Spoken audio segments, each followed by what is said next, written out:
Welcome to episode 43 of the XrmToolCast. In this episode, Jonas and I speak about our brand new tools that we've created and a few updates we've made to existing tools. If you enjoy Jonas and I chatting amongst ourselves, this is definitely the show for you. If you prefer having a guest of some sort or a topic of some sort, highly recommend suggesting one. But today, it's just Jonas and I, so sit back, relax, and enjoy. Let's get started.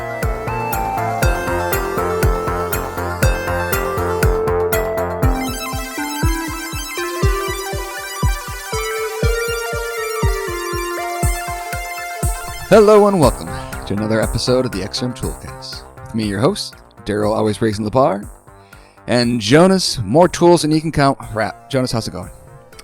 It's going good, thank you. Yeah, I've had a bit of a catch-up effect lately, so feels good, and it's really good to sort of get the urge to start creating tools again and finding ideas for new ones and so on. So other than that, we have winter in Sweden actually, even in Stockholm. Do? Yes. Oh, okay. We have had proper winter since New Year's.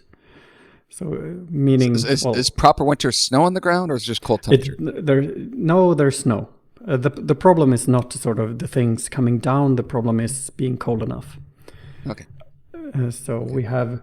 Let me see if I can translate it to your world. I would say 10 inches or perhaps even a foot of snow. Wow. That's a good amount. Yeah, we've been stuck at pretty much 0 degrees Celsius, 32 degrees, pretty much for like the last 10 days. And just get cold enough to have snow and keep it, or don't get cold enough. I don't care. Pick one. Exactly. So, well, that's going usually back and forth. I find going back and forth too. Get cold enough, a cold day, then a warm day, but when it's just exactly like on the freezing point, and it's like, is it frozen? Is it rain? Is it ice? What is it? Yeah. So. That's usually what winter is in Stockholm every year, but now and then we get a bit of snow as well. Okay. Well, cool. Now that we're done talking about the winter weather, and all those in the southern hemisphere can be jealous of not sweating as much, I guess we can go into today's episode. So you are in the middle. You have had a catch-up effect. And when you say catch-up effect, I think of the condiment, but obviously that's not what we're meaning here. You're catching up on what you've wanted to do or catching up on something else? No, actually, I haven't been wanting to do anything, but rather, I think the sort of reason for my catch-up effect is that I've started doing some real hands-on work again in a project. And when you do that, you realize, geez, this shouldn't be hard. I want it to be easy. I'm a lazy developer. So that kind of led to the first tool I created, and which led to another one, and then I needed something to help out with the creation of the tools and so on. Yeah. Okay. So that's the reason behind my catch-up. Yeah. So I think you've got 4 tools that you've created. Are these pretty much all from scratch tools, or are these ones you kind of had and working around and just finally polished? No, entirely from scratch actually. And okay. I love how completely different. I love how completely different we are, because I've got one tool that I've had for like 10 years that I finally put out there, and then you've got 4 tools that are all from scratch. So obviously someone has put in a lot more work than the other since the new year. But okay, so let's hear your tools here. Yeah, absolutely. I just want to go back to the introduction here. We usually say, and hello and welcome to someone. Oh, okay.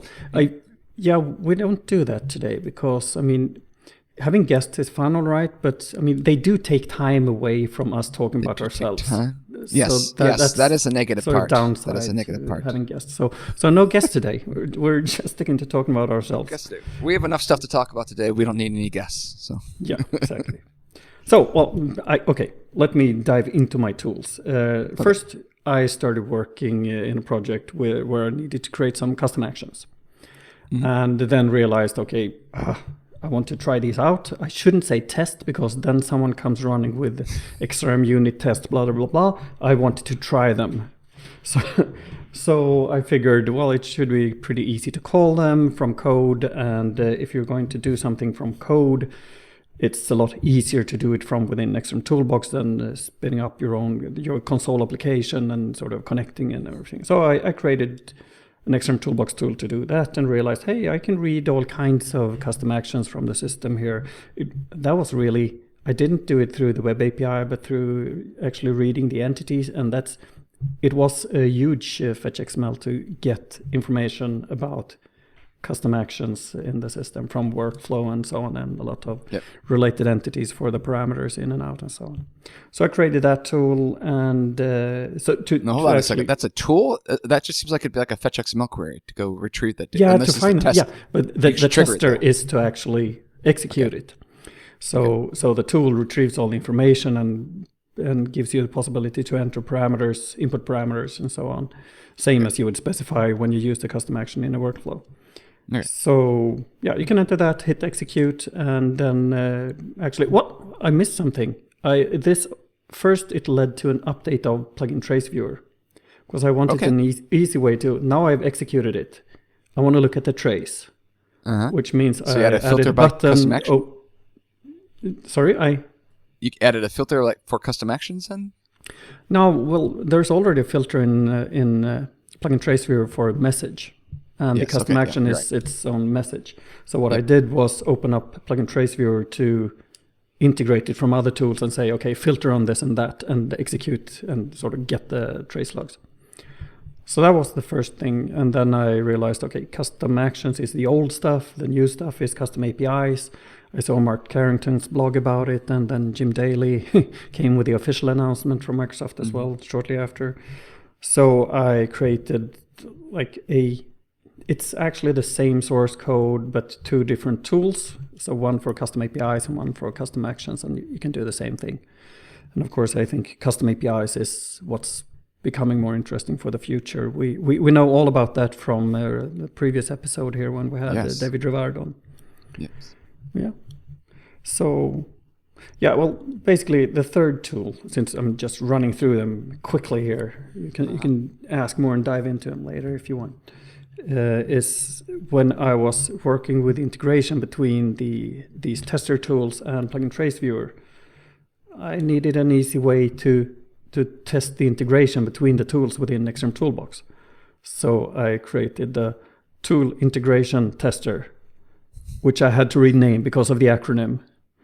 yes. Yeah. So it's the XRM Toolbox integration tester now. So XIT. So I created a tool for tool developers to try out their integrations between the tools. Make sense? Yeah. You're approaching meta toolage here.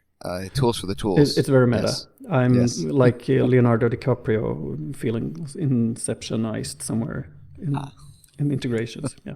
Okay.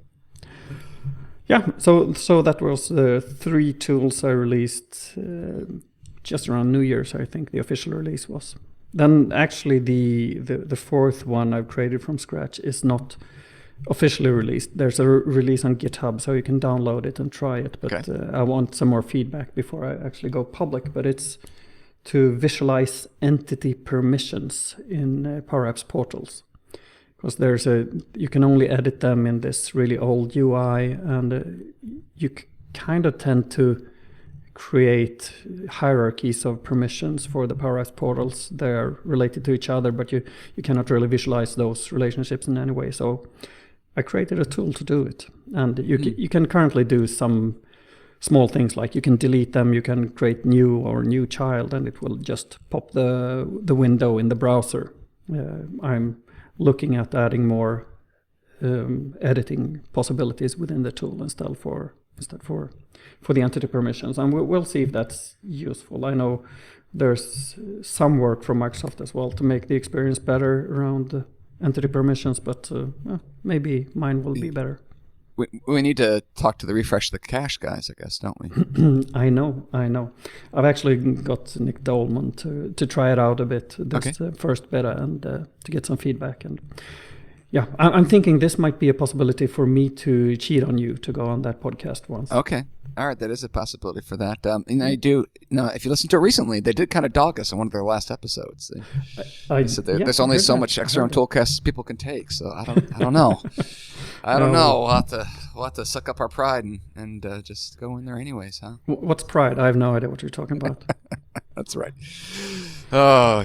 So that's like a brief recap of what I've been doing this, before we got proper winter, when it was just sucky weather and I had nothing fun to do but stay inside and code. Okay. All right. Awesome. So you have had a tool sort of lying there waiting for the right time to be released to the universe. I've had For a tool 10 that years or I've so? used internally by myself and given to some people that said, hey, they wanted it, but like we're talking like 10 people, right? Mm. And it's just it's a WinApp, WinForm. It's a WinForm Mhm. that is used to suck out your hours out of Outlook.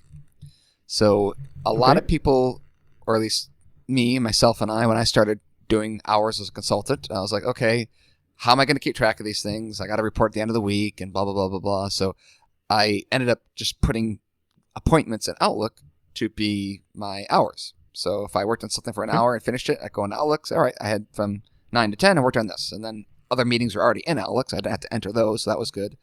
So at the end of the week, I would just go through and like write down the hours and then have a total based on my appointments in Outlook. Yeah. And I was like, all And right, this is great. if you do it in advance, you also dodge all the meetings because you look so busy. Your calendar is full. Yes. So, so I was going through and doing that. And, after about the third time of doing that, I was like, dang it, I don't really like having to manually go through and do this. It's already there. It's already ones and zeros. I just want them at different ones and zeros, right? So, Mhm. so I went through and looked at the integration between C# and Outlook, and I was like, oh, I can suck these things out. Sweet. And so I just was able to suck them out and had to create a little bit of a hierarchy with how do you determine like what project you want to bill it to and that kind of stuff. So you could create different categories, and then just based on the name and what your primary project is, it will go through and just automatically assign those hours to different buckets and stuff. So I've been using it successfully for like 10 years. It's just a WinForm.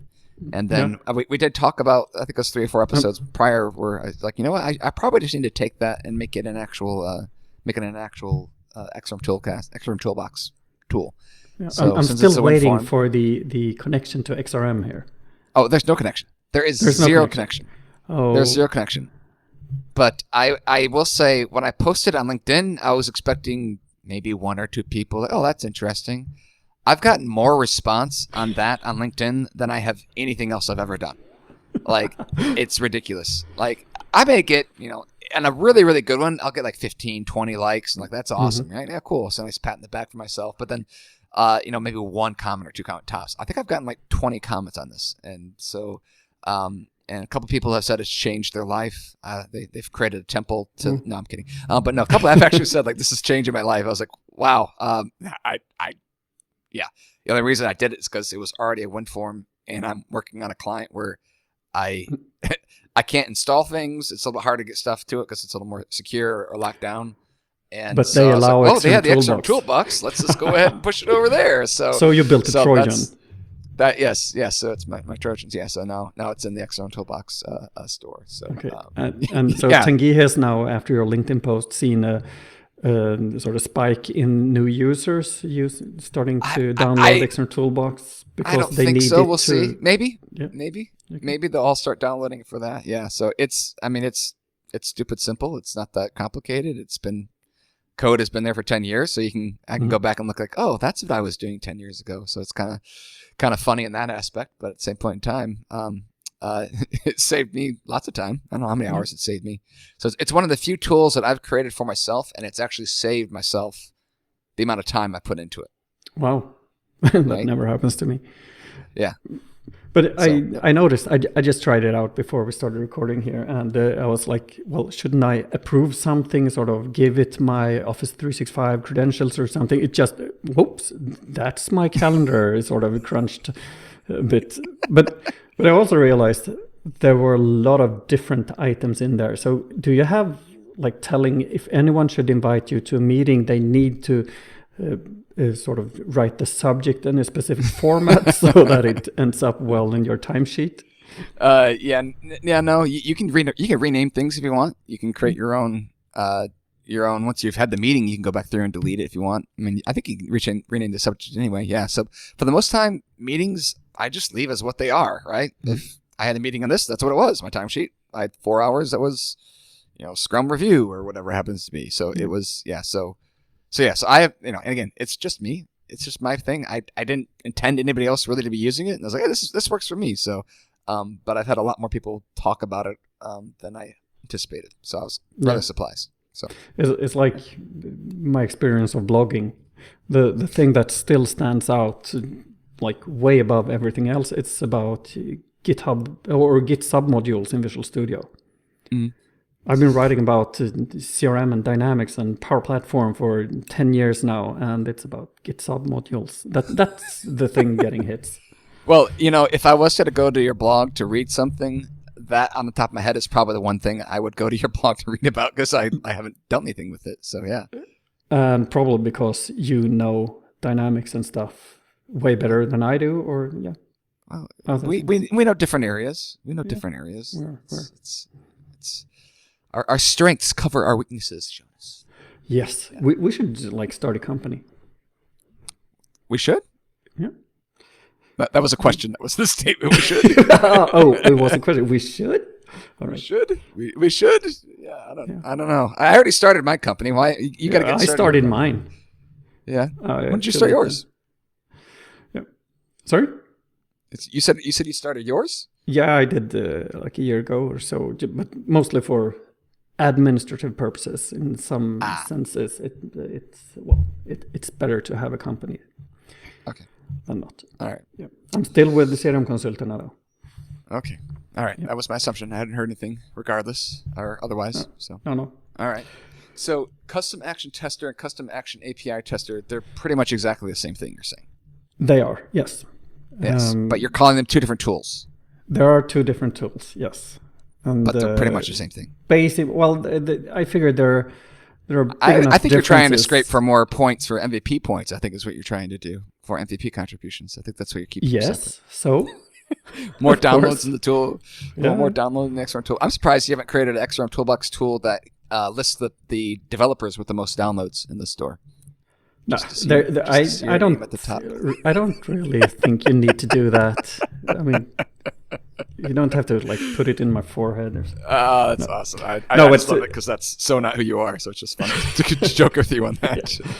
Yeah. So yeah, they do very much the same thing, but I figured the technical differences behind the scenes were big enough to separate it to tools, and I actually started trying to go technical on you. With the tool core itself that's common is depending on an interface that defines a method to retrieve the custom actions or the custom APIs, and then it's up to the different very thin tool projects to implement that interface and to implement the methods needed and so on. So the things that are differing are defined through the interface implementations, and just figured I'm going to try and see if I can create a tool like that as well, and it seems to work.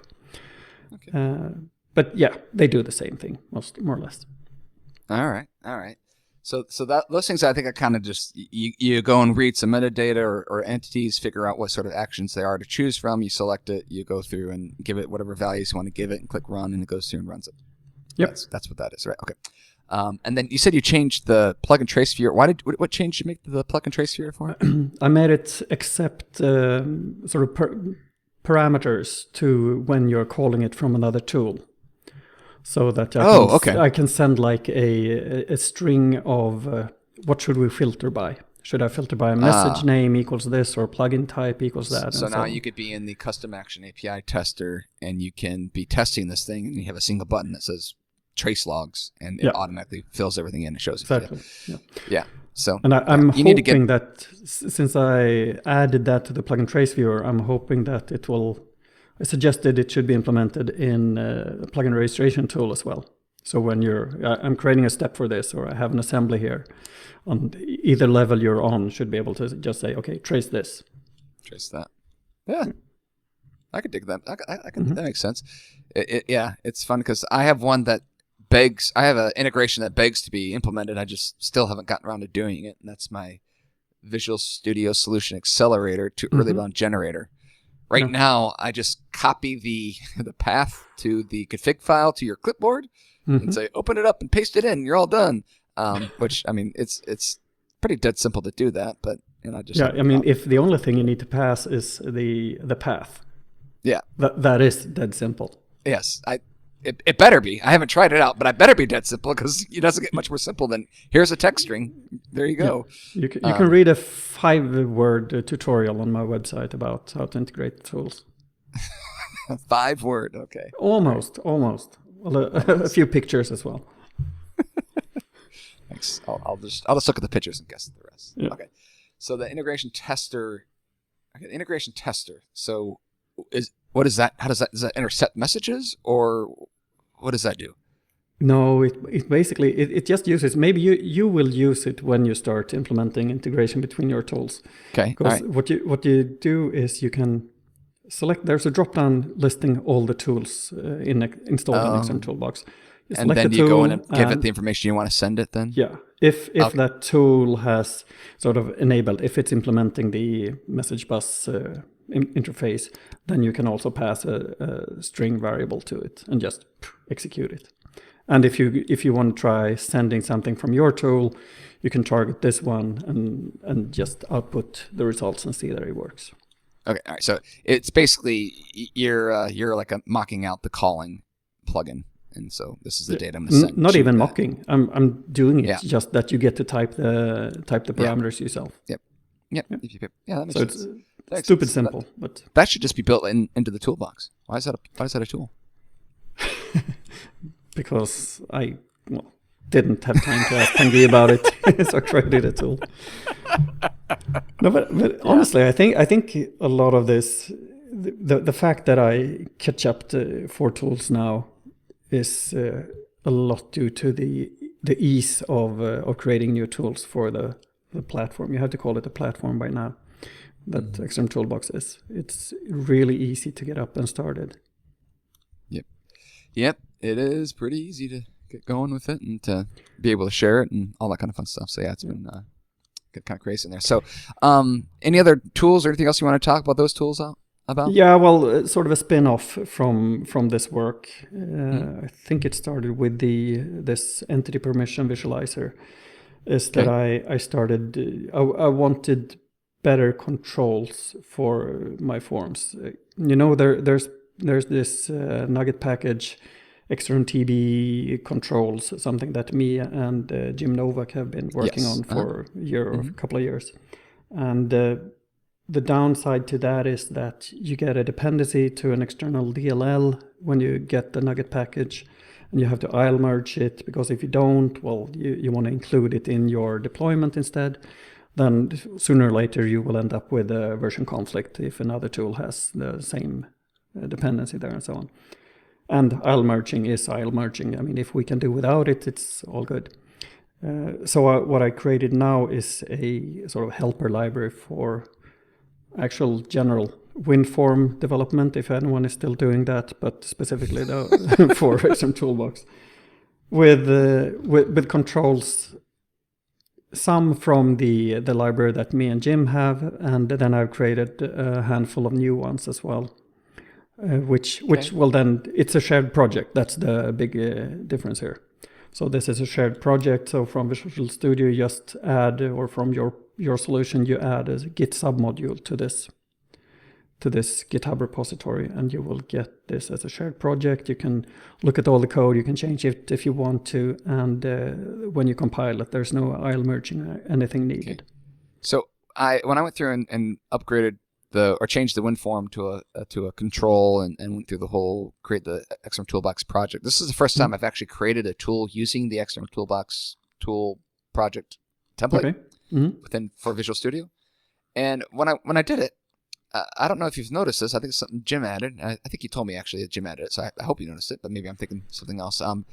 There is a way now to load your own assemblies. Yes. Through just a little event handler. And so now we don't have to IL merge it, right? Okay. Right? I never used it. You never used it? Okay, so I did attempt to use it, and so far it looks to be working. Okay. But where do you put your assembly that you're including? So when I create the NuGet package, and the new spec file, I specify where you want your files to go. And so I create a subfolder that is the name of my extension. So that way no one else touches it. They better not touch it. Well, they could though, but and then just I put the DLL in there, and so it just automatically looks based on the name of your tool. It looks for that bit of that plugin there. So far that's working, and I think I'm going to go back through and remove my IL merging that I have for the early bound generator and do that as well, because it's it just takes a long time to build. Doing all the merging stuff, and I don't want to have to do that. And it feels cleaner to have it separate and all that kind of fun stuff. So, yeah. So far I think I'm just too burned from DLL hell and version incompatibilities and stuff. So if I can do without having any external dependencies, I'm all for that instead. Yes. Yeah. Yep. I don't know. We'll give it a shot and see. So, So you also made a rather interesting change in your late bound constants generator. I don't know if that was shared very publicly, or if you finished doing that change, or. It's finished and it's published, but it's not. I haven't written anything about it yet. Okay. All right. Do you want to talk about that now, then, or do you want to save that off for your marketing department? No, sure. I mean, it's not that much, and I'm not just saying that because I'm humble, but it used to be that you have the generator will create a C# file for you with the constants and so on, and then you have a separate XML file with all the configuration. Okay, this is the entities I've included, and these are the options I've selected, whether to use a logical name or display name and so on, and whatever you might have there. So you needed to keep track of both these files, the configuration file and then the actual C# file that was generated. So what I've done now is basically included, a subset of the configuration, the things that are really needed as the XML within the C# file at the end, but within a big comment block. That's sort of it. There's a token, some special text in the beginning and some special text in the end, so that I can open the C# file using the tool in XrmToolbox, and it will find this, parse it, and just grab the configuration from there instead. So now, and that prevents any users from, or any people on a team from editing the settings, checking in the code, but not checking in the settings, and then someone else regenerates and they lose their settings, and who did this, and whatever. Yeah, basically makes it easier to work with. It's only one file to keep track of. So I'm on my first project where not only are they using late bound constants generator, they're also using fake XrmEasy. So I'm having to learn lots of new stuff. So, so is that a good thing or a bad thing? It's fine. I need to explore new boundaries, see how things go. You're still young. That's why you're okay with that. To me, it would just be I like it my way. Yes, I'm so young, Yeah. That was it's been interesting. I didn't know that the fake XrmEasy had a method to go and retrieve the metadata from your org, in order to then say what entities do you have. I'm sorry, let's do that dataverse. What tables do you have? What are their column types? All that kind of fun stuff, and then enforce that. I just assumed since it allows late bound, it just whatever you gave it, it would handle. But yeah, there's a way to do that. And the project I was on, they had it set up so every single unit test they run, they create the same set of 20 or 50 records. And every single time they run it, they go to connect to the server to go get the metadata. So 112 unit tests took over 20 minutes. And so I got to dive into to see how is this thing working? How does it caching and everything else? And I finally got down to, it's actually not only is it doing that, it's actually cloning all the metadata inside of its context thing. Like, who's going to update the metadata? Like, I don't understand. Like, who'd be in a test that they're using metadata to go generate this context? Why would you be updating? Like, it doesn't make any sense why they put that extra layer there. So I used some reflection and injected it right there. And hey, 19 seconds. Yay! So it's good. That's good. Learning those things. But as a result of that project, I also have now finally implemented in the early bound generator the ability to connect using a client secret. So welcome to, 2017, 2016? When did that start happening? It was a while ago, wasn't it? Well, it was after WinForms became old. All right. Yeah. All right. So what's up next for you then? Aside from work, I mean the fun work. Work. I'm actually going to be taking a vacation in February, so heck yeah for that. Well, me too, actually. Oh, yeah. All right, cool. I will let you finish your sentence, though. I'm sorry. going down to Florida, spending a week down there. It's almost all free because I have points that I can't use otherwise to fly down there. And then I'm staying only one place for a week, and then my aunt has she has a mobile home down there actually that she goes down to spend months at a time at. So she's not going to be there, so we'll go stay there for the rest of the time. So like basically a free vacation. So it's nice. Yeah. We're doing the exact opposite. We are driving to the Swedish mountains for skiing for a week. Oh, okay. And we're not taking train or plane because of, So we figured, well, if we drive with our own car and if we rent a cabin and promise not to meet any other people, we should be good to go anyway. Okay. So we're doing that. It'll be a 900-kilometer drive or something. And okay. All right. I just realized I'm going to miss Super Bowl for the first time in a decade or so. Ooh. I usually sit up all night on Super Bowl night. And does it have internet there? Yeah, absolutely. But we're driving up on Sunday, the Super Bowl Sunday, and Monday is first day in the slopes. Okay. So I don't want to drive for 12 hours or so and then stay up all night and then try to make my way down the slopes. Yeah, that's probably a bad idea. Yeah. It's a waste of money at least for the vacation. So. Yeah, I agree. Colts are out. Everyone fun is out. So I don't think it'll be fun anyway. I don't think I've yelled so loud at a football game as when I was yelling at the Colts to snap the ball so they wouldn't review that fumble. That it was a fumble. It was a fumble. He was up off the ground. No one touched him. Then they touched him. It was a fumble. I don't know how they didn't rule otherwise. And then they still weren't able to capitalize on either. So that was just like, and there's so many things like, yeah. But so far I'm rooting for the Bills because I'm like, well, if we were the closest to beating them of any other team, so we should, we should be like second place. Like that's kind of what I think. So anyway, but So here's what vehicle are you driving up to the mountains? Well, a Toyota Verso. Okay. But there's 5 of us. 3 kids, but the kids are 17 to 22 or something. So big kids. Last time I drove to the mountains, I reset the gas mileage when I got to the top of the mountain just to see what I would get going down. I got really good mileage going down the mountain. Okay, we don't have that steep hills there. So of the 900 kilometers, mostly is horizontal. Can't all be horizontal. No, yeah, when I was on, it wasn't that steep of a drive either.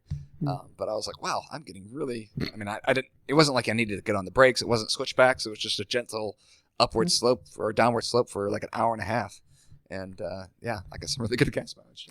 So, okay, yeah, just ignore the gas mileage going up. I will. All right. Well, we talked about our tools. We've talked about what's new. We've geeked out for a little bit. Talked about skiing, vacationing. Anything else we need to cover? No, I don't think so. I think so. All right. I know we have a guest scheduled for our next session, and I think he's accepted. Is he accepted yet? Do we have that locked in yet? He has accepted. Yes. Yes. Okay. All right. So, getting excited for that. Yeah, that I'm really excited for that. I think it'll be really interesting. So, probably that one will air before this one. Okay. All right. So, probably. I'm thinking to stay current with the latest news from. Well, we won't give it up yet. Latest news from Lake Wobegon. It's an old radio show my parents used to listen to when I was okay. No relationship in Sweden. Yeah, no. That's a fictitious lake up in Wisconsin. So, anyway. All right, Jonas. How do people get a hold of us and tell us how awesome all these tools are that you created are? Oh, I think the best tool is the one that's in the XRM toolbox without being related to XRM or Dataverse or anything that you can come up with. Well, technically, Outlook has some sort of add-in for Dynamics, and your tool reads. It's kind of like saying data, technically Dynamics runs on machines that have Windows, so it's the same. So it's good I have windshield wipers in my car. Yes, because it has Windows too. Yeah. Okay. Yeah. Wow. The tools are I awesome. didn't of actually course. catch where you're Or- going with that one, but yes, I got it. Good dad You joke. got it. Okay. Well, anyway, let's not digest too much on that. Cast at XrmToolbox.com. Email us if you have any requests for shows, or if you want to learn how Daryl did his Outlook tool or anything. And follow us Twitter at XrmToolCast. You'll find us on LinkedIn as well. Uh-huh. Awesome. Oh, and it just reminded me. I got a dream I have to tell you. I dreamt I was a muffler last night. A what? A muffler, like a car muffler. Oh. Yeah. Why? Yeah. When I woke up, I was exhausted. Right. Yes. Great Yeah, closing note there. Yeah, that's a quick closing note. All right. On that note, everyone, have a good one. Bye. Bye-bye.